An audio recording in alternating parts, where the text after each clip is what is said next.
ہمارے دوست تھے لندن میں، پتہ نہیں 10-20 گھر تھے اس کے لندن میں، افریقہ میں، بہت ہمارے دوست تھے، حبیب والد جی کہتے تھے مولانا میں فقیر تھا افریقہ میں، مزدور تھا، بوریاں اٹھاتا تھا، کئی مولانا آئے بھائی فقیر ہوں غریب ہوں کوئی نسخہ بتائیے، ایک مولانا نے زبردست پریکٹیکل نسخہ دیا، کہا کہ حج پہ جاؤ، کہا میرے پاس پیسہ نہیں ہے، پہ کہاں جاؤ، صلوات پڑھ دے گا،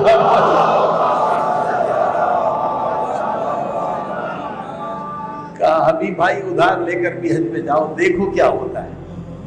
کہتا مولانا اس وقت ہمارے پاس پاسپورٹ بھی نہیں تھا اور یہ عرب اتنے ان پڑھ تھے، ہم نے انگریزی ڈرائیونگ لائسنس دکھایا، انہوں نے پاسپورٹ سمجھ لیا، صلوات پڑھ دے گا، 70 سال پہلے ہم نے ڈرائیونگ لائسنس دکھایا انگلینڈ کا، انہوں نے کہا یہ پاسپورٹ ہے، ہمارا برٹش پاسپورٹ تھا، تو کہا کہ حج پہ گئے، واقعاً تجربہ کر کے دیکھا، جب واپس آئے تو آمدنی ڈبل ہو گئی، اب تو ہمیں یقین ہو گیا، دوبارہ ہم حج پر گئے، اس حبیب والدی نے کم سے کم بھی 50 حج کیے تھے، کہا مولانا میں حج نہیں چھوڑ سکتا، اس وقت میں ارب پتی کروڑ پتی بن گیا ہوں، یہ حج کے صدقے میں